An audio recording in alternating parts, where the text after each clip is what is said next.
The alarm bells rang through the ship like angry screams. Admiral Katie Morrison stood on the bridge of the UES Liberty, watching the red lights flash across every screen. Her hands gripped the metal rail so tight her knuckles turned white. Another system had fallen. Another million people were gone. "Report," she said. Her voice stayed calm even though her heart was racing. Lieutenant Commander Jake Peterson looked up from his station. His face was pale and tired.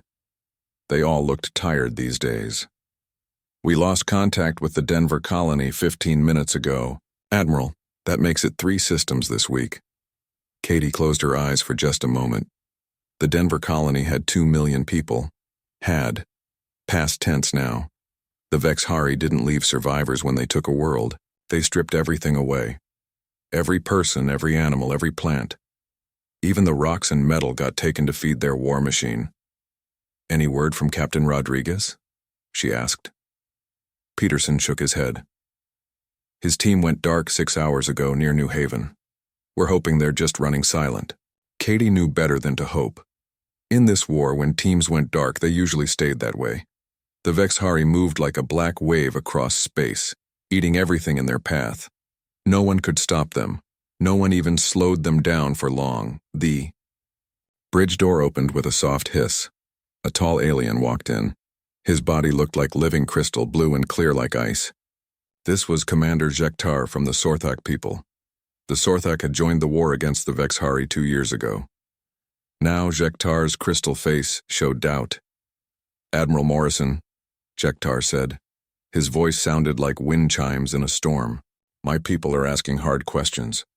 We wonder if this war can be won." Katie turned to face him. "We're not giving up, Commander. Earth and her colonies will fight until the end." "That end may come sooner than you think," said another voice. This came from a cloud of green gas that floated near the ceiling. Inside the gas, small lights twinkled like stars. This was Drifter, one of the Ephirian people. The Ephirians lived as gas clouds in space. They were smart and old, but they scared easily. "Drifter is right," Jektar said. "The Vexhari have taken 80% of known space. Their ships are faster than ours. Their weapons cut through our shields like they're not even there. And they never stop. They never sleep. They never make mistakes." Katie wanted to argue, but she couldn't. Everything Jektar said was true. The Vexhari were perfect warriors. They shared one mind across billions of bodies. When one Vexhari learned something, they all learned it instantly. They planned every battle with cold math and perfect timing. They had been conquering worlds for 1,000 years, and no one had ever beaten them. "Admiral," Peterson called out. "Incoming message from Captain Rodriguez." Katie felt a spark of hope. "Put him through." The main screen flickered to life. Captain Ben Rodriguez appeared, but he looked terrible. His uniform was torn and dirty. Blood ran down the side of his face. Behind him, Katie could see the inside of his small scout ship. Sparks flew from broken equipment. "Admiral," Rodriguez said, breathing hard. "New Haven is gone. The whole planet. I've never seen anything like it." "What happened, Ben?" Katie asked. "We got there just as they started the harvest," Rodriguez said.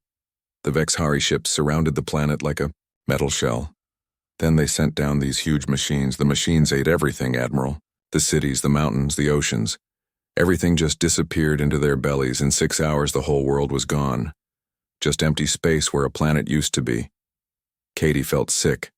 She had seen the reports before, but hearing it from someone she knew made it real. "Did anyone escape?" she asked. Rodriguez shook his head. "The Vexhari caught all the ships trying to run. They turned the people into those bio-soldiers. You know, the ones that used to be human but aren't anymore. Everyone on the bridge knew about the bio-soldiers. The Vexhari took prisoners and changed them. They put machines in their brains and turned them into perfect fighters. The worst part was that the bio-soldiers remembered who they used to be, but they couldn't control their own bodies anymore. I barely got away," Rodriguez continued. "My engines are shot and my shields are down to nothing. But I had to warn you, they're not just taking worlds anymore, Admiral. They're taking everything, every atom, every molecule. They're eating the universe piece by piece." The transmission ended with static. Katie stared at the empty screen for a long moment. Around her, the bridge crew worked quietly, but she could feel their fear. "Admiral," Peterson said softly. "Earth Command wants to speak with you, private channel." Katie nodded. "Transfer it to my ready room." She walked through a small door behind the bridge. Her ready room was tiny but private. A single chair sat behind a metal desk. Pictures of Earth hung on the walls, green forests and blue oceans. Katie wondered if her grandchildren would ever see anything but the black of space and the gray of starship walls. The screen on her desk lit up. General Lisa Harper appeared. The general looked older than Katie remembered. Her gray hair was thinner, and new lines marked her face. "Katie," the general said, "I won't lie to you. It's bad." "How bad?" "We're losing a world every day now. Maybe two. At this rate, the Vexhari will reach Earth in 6 months." Katie felt the words hit her like a punch. "What are our options?" "Honestly, we don't have many. Colonel Turner thinks we should fall back to the core systems and try to build a stronger defense. But I don't think it will matter. The Vexhari break through every defense we build. So, what do we do?" General Harper was quiet for a moment. "We keep fighting, Katie. We save who we can. We make the Vexhari pay for every inch of space they take. And we hope that someone, somewhere, finds a way to stop them." The call ended. Katie sat alone in the dark room, looking at the pictures of Earth. Somewhere out there, the Vexhari were coming. They moved like death itself, slow but certain. They had never lost a war. They had never been stopped. But they had never fought humans before. Not really. Until now, humans had tried to fight like the other races, with honor and rules and proper tactics. Maybe it was time to fight like humans instead. Katie stood up and walked back to the bridge. The war was far from over. 3 months passed like a bad dream. Admiral Katie Morrison stood in the same spot on the bridge of the UES Liberty, but everything else had changed. Her fleet of 200 ships was now down to 30. Half her crew was dead or missing. The Vexhari had reached the inner systems, and Earth's moon glowed with the lights of refugee camps. "Another transport didn't make it," Lieutenant Commander Jake Peterson reported. His voice was flat and empty. They had all stopped showing emotion when ships died. There were too many to mourn. Katie nodded without looking away from the stars. Somewhere out there, the Vexhari were getting closer to Earth every day. Soon they would be close enough to see the blue and green world that humans called home. The bridge door opened. Captain Ben Rodriguez walked in, but he looked different now. His shoulders were straighter and his eyes burned with something new. He had been promoted after saving 3 colony ships from a Vexhari attack. The promotion came with a cost, though. Rodriguez had lost his best friend in that battle. "Admiral," Rodriguez said, "there's someone here to see you, a scientist. She says she has an idea." Katie turned around. Behind Rodriguez stood a woman with short brown hair and tired eyes. She wore a simple gray jumpsuit instead of a military uniform. Katie had never seen her before. "I'm Dr. Amanda Price," the woman said. "I used to work for the military, but I quit 5 years ago to study human history." "History won't help us now, Doctor," Katie said. "The Vexhari don't care about the past." "That's where you're wrong," Dr. Price said. She pulled out a small tablet and touched the screen. Images of old battles appeared in the air above them. "I've been studying every war the Vexhari ever fought. Do you know what I found?" Katie waited. "They always win the same way," Dr. Price continued. "Perfect tactics, perfect timing, perfect coordination. They fight like a machine because they are a machine. One mind controlling billions of bodies." "We know all this," Peterson said. Dr. Price smiled for the first time. "But here's what you don't know. Every race they ever fought tried to beat them at their own game. Everyone tried to be more perfect, more coordinated, more tactical. And everyone failed." She touched the tablet again. Now the images showed battles. From Earth's history. Soldiers in strange uniforms fighting with old weapons. "Humans are different," Dr. Price said. "We don't fight fair. We never have. When the British had better weapons and training, Americans hid behind trees and shot them. When the Germans had better tanks, Russians burned their own cities rather than let them have anything. When the Americans had better technology, Vietnamese fighters lived in tunnels and fought for 30 years. Captain Rodriguez stepped closer to look at the images. You're talking about guerrilla warfare, irregular tactics. I'm talking about survival, Dr. Price said. Every other race in the galaxy fights with honor. They follow rules. They try to minimize damage to civilians. They treat war like a game with proper moves and correct responses. And humans don't? Katie asked. Humans invented total war, Dr. Price said. When we're backed into a corner, we don't just fight harder. We fight different. We break every rule. We do things that make no sense to anyone else. And sometimes that's exactly what wins. The bridge went quiet. Katie could hear the soft hum of the ship's engines and the quiet beeping of computers. Everyone was thinking about what Dr. Price had said. The coalition would never accept irregular tactics, Peterson said finally. The Sorthak and Ephirians think war should have rules. They'd pull their support. Let them, Rodriguez said suddenly. Everyone looked at him. I've watched good people die following their rules. I've seen entire worlds eaten because we were too honorable to fight dirty. Maybe it's time to stop caring what they think. Dr. Price nodded. Captain Rodriguez understands. The Vexhari expect us to fight like everyone else. They have plans for every possible tactical response. But they don't have plans for chaos. They don't know how to handle an enemy that doesn't make sense. Katie walked to the center of the bridge. She thought about the 3 months of losing. She thought about the billions of people who were already dead.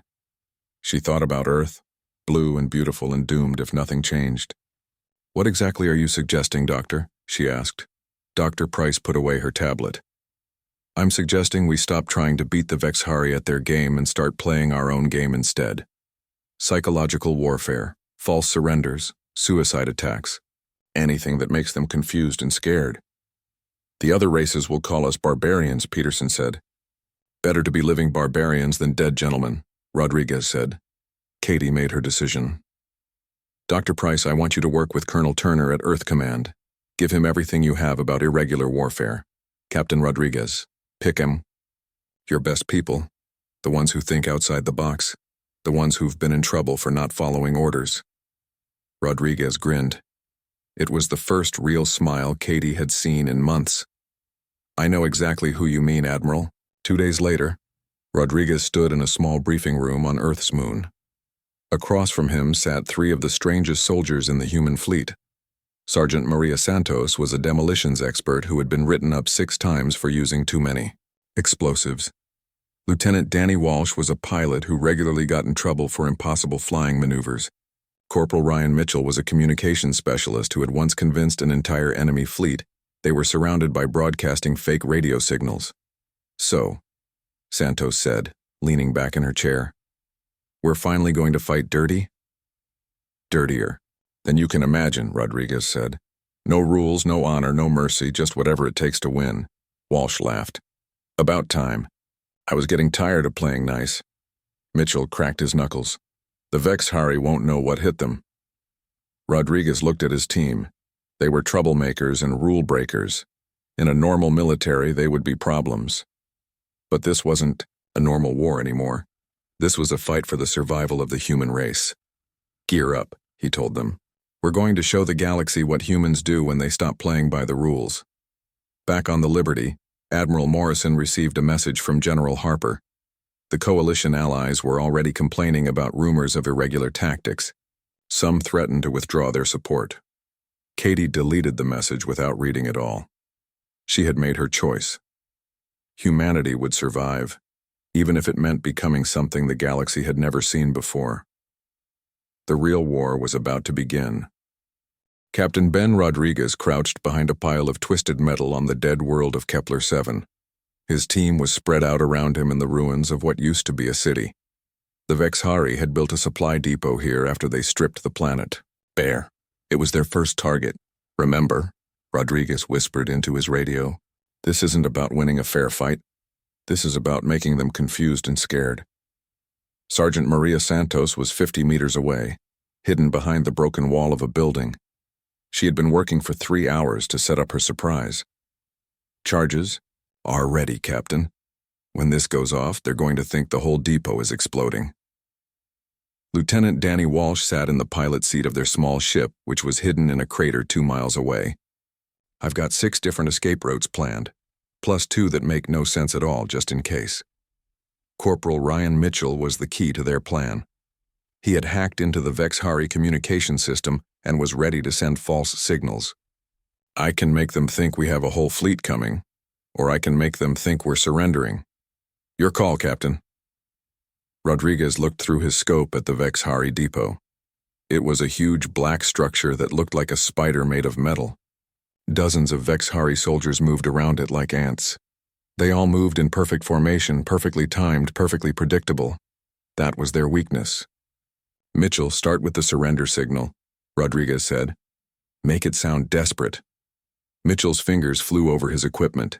Seconds later, a human voice filled the Vexhari communication channel. It was Mitchell, but he sounded scared and broken. Please don't shoot. We surrender.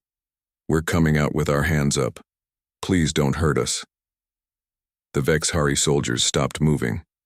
They turned toward the sound like robots following a program.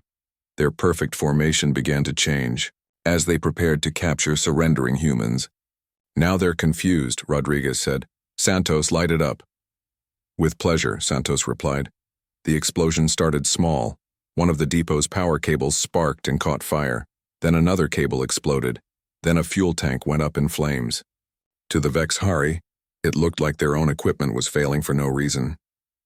But Santos wasn't done. She had rigged the depot's main power core to overload. The explosion that followed was so bright it could be seen from space. The entire depot vanished in a ball of white fire. The Vexhari soldiers who survived were no longer moving in perfect formation. They scattered in all directions trying to figure out what had happened. Some ran toward where they thought the humans were hiding. Others tried to call for help on communication channels that Mitchell was now jamming with loud music. From Earth. Phase 2, Rodriguez said.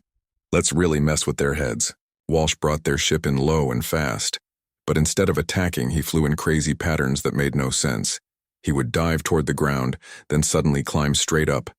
He would fly sideways and even upside down. To human eyes, it looked like a skilled pilot having fun. To the Vexhari, it looked like chaos. Mitchell added to the confusion by broadcasting different voices on different channels.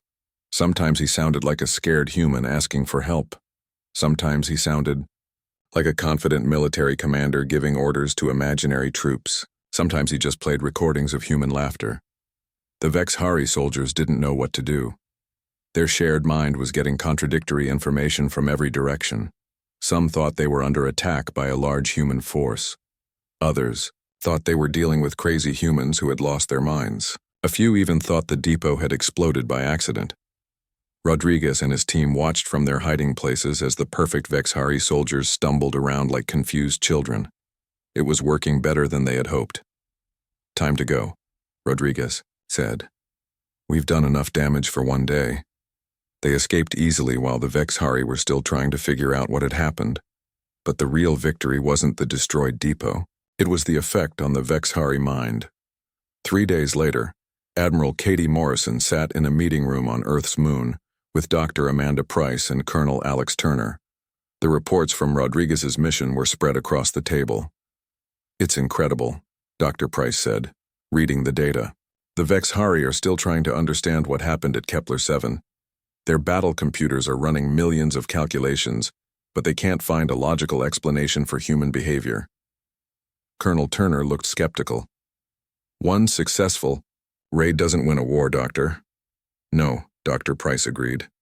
But it proves the theory. The Vexhari mind works like a perfect machine, but machines break when you give them problems they can't solve. Katie leaned forward. What do you mean? Watch. This, Dr. Price said. She touched her tablet and a recording began to play. It was a Vexhari communication signal that had been intercepted after the raid. The alien voice sounded different from usual Vexhari signals. Instead of calm and controlled, it seemed confused and uncertain. Unit 7 reports impossible human behavior. Request new tactical parameters. Standard responses ineffective. They're asking for help, Turner said in amazement. The Vexhari never ask for help. Because they never needed it before, Dr. Price explained. Every enemy they ever fought was predictable. But humans don't follow patterns. We do things that make no sense to anyone else, including ourselves sometimes. Katie stood up and walked to the window. Outside, she could see the lights of the refugee camps growing bigger every day. But for the first time in months, she felt hope. I want to expand the program, she said. More teams like Rodriguez's. More impossible missions. The coalition allies won't like it, Turner warned. Katie turned back to face them. Then we don't tell them everything. This is about human survival now. We'll fight this war our way. Meanwhile, Captain Rodriguez was already training his next team. Word had spread through the human fleet about the impossible raid on Kepler 7. Volunteers were lining up to join what they were calling the Ghost Division. Rodriguez looked at the eager faces of the new recruits. They were young and hungry and tired of losing. More importantly, they were human. They had grown up on worlds where you had to be creative to survive. They had learned to think fast and adapt quickly. Forget everything you learned in military school, Rodriguez told them. We're not soldiers anymore. We're ghosts. We're nightmares. We're everything the Vexhari can't understand or predict. The recruits smiled. They were ready to fight dirty. Back. In space, the Vexhari fleet was having problems for the first time in 1,000 years. Their perfect coordination was developing small glitches. Their battle computers were requesting more processing power to handle irregular human variables. The war was changing. The Vexhari just didn't know it yet. The message arrived at Earth Command at 300 hours. Admiral Katie Morrison was asleep in her quarters when the alarm woke her up. She ran to the command center still wearing her night clothes. What she saw on the main screen made her blood turn cold. The planet New Boston was burning. Not just the cities or the military bases, the entire world was on fire. Every forest, every ocean, every mountain was covered in flames. 2 million civilians lived on New Boston.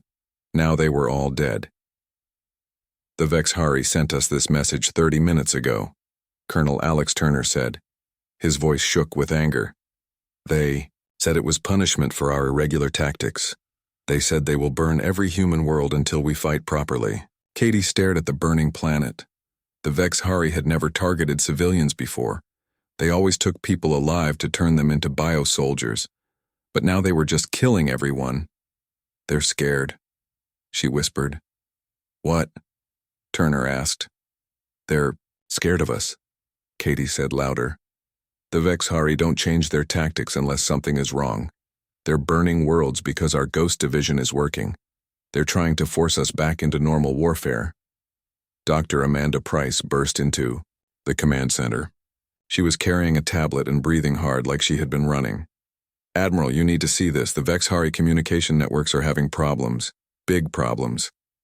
She showed Katie the tablet. Charts and graphs filled the screen. Their hive mind is getting confused. Every time humans do something unpredictable, it creates errors in their system. Small ones at first, but they're getting bigger. General Lisa Harper's voice came through the speakers. She was calling from her office on the other side of the moon. Katie, the coalition allies are pulling out. The Sorthak say we've become barbarians. The Etherians say they won't fight alongside species that ignore the rules of war. Katie felt a moment of doubt. Maybe they had gone too far. Maybe there was still a way to win with honor and rules. Then she looked at the screen again. New Boston was still burning. Let them go, she said. This is a human war now. Turner stared at her. Admiral, we can't fight the Vexhari alone. We're not alone, Katie said. We have something they don't. We have the ability to do the impossible. She opened a communication channel to every human ship in the fleet. Her voice went out to thousands of soldiers and officers across dozens of worlds. This is Admiral Morrison speaking to all human forces. The Vexhari have shown us what they really are. They are not honorable warriors. They are killers who burn worlds when they get scared. So we will give them something to be scared of. She took a deep breath. Effective immediately. All rules of engagement are suspended. I authorize every captain to use any method necessary to destroy the enemy. If they want total war, we will show them what total war looks like when humans fight it. The response was immediate. Captain Rodriguez's Ghost Division had grown to 50 teams scattered across the galaxy. Now they all began moving at once, on the mining world of Titan Base. Lieutenant Danny Walsh flew his fighter directly into a Vexhari command ship. But instead of a simple crash, he had filled his ship with Sergeant Maria Santos's new explosive mixture. The explosion took out 3 enemy ships and left the survivors too confused to respond properly. On the ice planet of Frost Haven, Corporal Ryan Mitchell had spent 2 weeks learning to mimic Vexhari communication signals. He used this skill to send false orders to an entire Vexhari fleet. Half the ships flew in one direction, while the other half flew in the opposite direction. They collided with each other in space. The Ghost Division teams were not just destroying Vexhari equipment. They were destroying Vexhari confidence. For the first time in 1,000 years, the perfect alien warriors were making mistakes. Dr. Price worked day and night to understand why the human tactics were so effective. She discovered that the Vexhari hive mind could not process contradictory information. When humans fed false data into their communication networks, it created a cascade of errors that spread through their entire system. It's like a computer virus, she explained to Admiral Morrison. But instead of destroying data, it destroys their ability to think clearly. Katie listened to the report while watching the tactical display. Human forces were winning battles across the galaxy, not through superior firepower but through superior confusion. We need to coordinate a major offensive, she said, something that will hit them everywhere at once. Turner shook his head. Admiral, our forces are spread too thin. We don't have enough ships for a traditional assault. Then we won't use a traditional assault, Katie said. We'll use something they'll never expect. She called Captain Rodriguez to the command center. When he arrived, she could see the change in him. He looked older and harder, but also more confident. The impossible victories had given him something he had lost months ago: hope. Ben, I need you to coordinate the largest Ghost Division operation ever attempted, she said. Every team, every ship, every trick we've learned, all at the same time. Rodriguez smiled. It was not a nice smile. What's the target, Admiral? Everything, Katie said. I want chaos on every Vexhari world. I want their communication networks jammed with nonsense. I want their supply lines cut. I want their perfect coordination turned into perfect confusion. That will take thousands of coordinated attacks, Rodriguez said. Then we'll make thousands of coordinated attacks, Katie replied. But not coordinated the way they expect. Each team will do something completely different. Something impossible. Something that makes no sense to anyone except humans. Dr. Price looked up from her tablet. Admiral, if this works, it could cause a complete breakdown in their hive mind. The cascade effect could spread through their entire empire. And if it doesn't work? Turner asked. Katie looked at the screen showing New Boston still burning in space. Then we'll have tried everything, and maybe that's enough. The operation began 3 days later. Across the galaxy, Ghost Division teams struck at Vexhari targets. But each attack was different. Some teams used explosives. Others used psychological warfare. Some pretended to surrender, then attacked. Others pretended to attack, then disappeared. The Vexhari hive mind tried to process all the information at once. False signals mixed with real ones. Contradictory. Orders mixed with actual commands. The perfect machine that had conquered the galaxy for 1,000 years began to break down.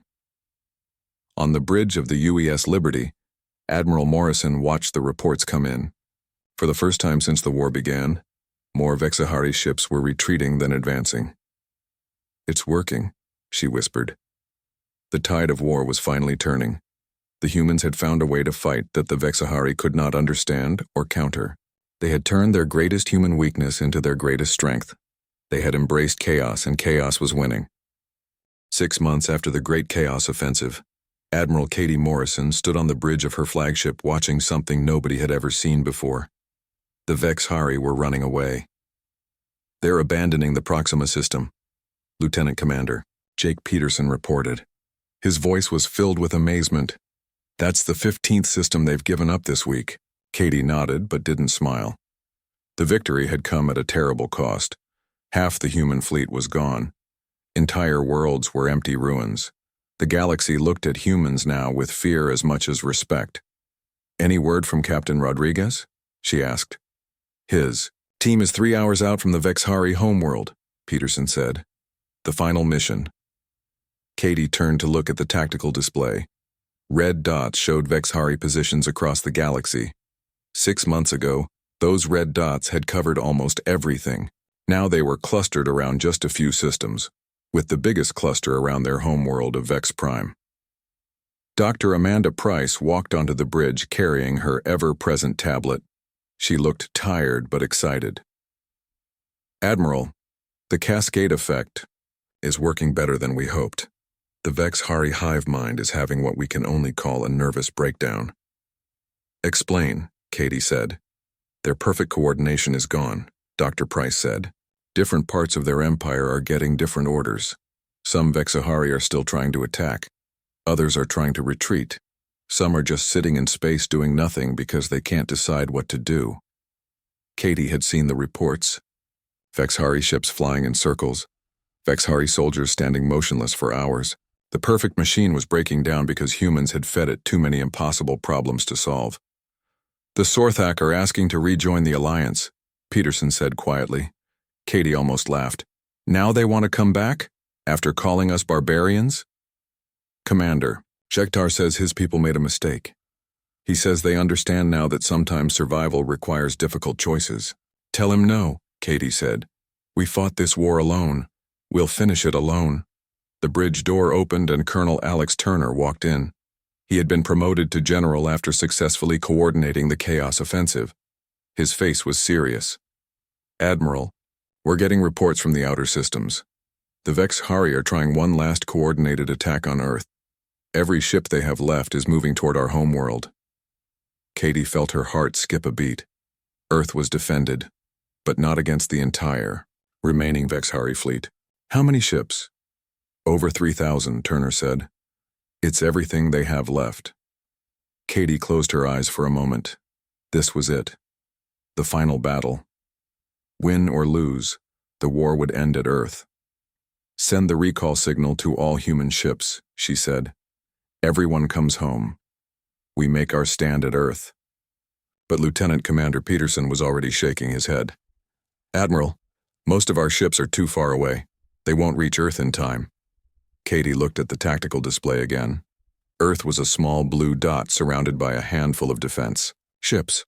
The red wave of Vexhari ships was moving toward it like a tsunami. "Then we fight with what we have," she said. 3 days later, the Vexhari fleet reached Earth's solar system. Katie watched from the bridge of the UES Liberty as thousands of enemy ships filled the space around her homeworld. They moved in perfect formation again, like they had found their coordination for one final battle. "All ships, prepare for engagement," Katie ordered. "Admiral," Peterson said, "we're outnumbered 50 to 1. Then we'll have to be 50 times more unpredictable," Katie replied. The battle began unlike any battle in galactic history. The human ships didn't form a battle line or try to protect Earth directly. Instead, they scattered in all directions, each ship doing something completely different. Some ships flew directly at the Vexhari fleet, then suddenly changed direction at the last second. Others pretended to be damaged and drifting, only to explode when enemy ships came close. Lieutenant Danny Walsh led a squadron of fighters in an impossible dance, flying patterns that looked like pure madness, but somehow avoided every enemy shot. Corporal Ryan Mitchell broadcast on every frequency. At once, he played human music, gave false surrender offers, and sent fake tactical orders all at the same time. The Vexhari communication system was flooded with so much contradictory information that many ships stopped responding to orders entirely. But the humans were still outnumbered. Slowly, the Vexhari began to break through the chaotic defense. Earth's blue surface grew larger in the enemy view screens. Then Captain Rodriguez's voice came over the communication channel from somewhere near. The Vex Hari homeworld. All human ships, this is Rodriguez. We've taken Vex Prime. Repeat, we have captured the Vex Hari homeworld. The war is over. The effect was immediate. Every Vex Hari ship stopped moving. They hung in space like broken toys. Their perfect coordination finally shattered completely. Katie stared at the motionless enemy fleet. How is that possible? Rodriguez only had one small team. Dr. Price was reading data on her tablet, her eyes wide with disbelief. He didn't capture the planet, Admiral. He captured their central command computer, the one that controls the entire hive mind. And he fed it the most contradictory set of orders possible. Attack and retreat at the same time. Protect the homeworld and abandon it. Fight to the death and surrender immediately. The computer is trying to process all these commands simultaneously. On the screen, the Vex Hari ships began to drift apart. Some flew toward Earth, others flew away. Many just spun in circles. Without their hive mind to guide them, they were lost. They're surrendering, Peterson said in amazement. The entire fleet is sending surrender signals. Katie opened a channel to the Vex Hari fleet. This is Admiral Morrison of the human fleet. You are defeated. Power down your weapons and prepare to be boarded. The response came in broken, confused voices. For the first time in galactic history, the Vex Hari sounded uncertain. We comply. The great mind is broken. We do not know what to do. 2 weeks later, Katie stood in the same command center where she had first met Dr. Price. But everything was different now. The war was over. Earth was safe. Humanity had won. But the victory felt strange. The galaxy was quiet now, afraid of what humans might do next. The other races watched from a distance, uncertain about these unpredictable warriors who had broken every rule of warfare. General Lisa Harper was now the first human Supreme Chancellor of the Galactic Defense Coalition. Dr. Price headed a new institute dedicated to studying human military tactics. Captain Rodriguez had been promoted to admiral and was training other species in irregular warfare. What happens now? Katie asked Dr. Price. Now we rebuild, Dr. Price said. But the galaxy will never be the same. We've shown everyone that there's more than one way to fight, more than one way to think, more than one way to survive. Katie looked out at the stars. Somewhere out there, alien races were studying human battle tactics, trying to understand how chaos could defeat order. They were learning that when humans were pushed to the edge of extinction, they didn't just fight harder. They fought different, and that difference had saved not just humanity, but the entire galaxy from the Vex Hari threat. The rules of war had changed forever, and humans had written the new ones. The age of predictable warfare was over. The age of human creativity had begun.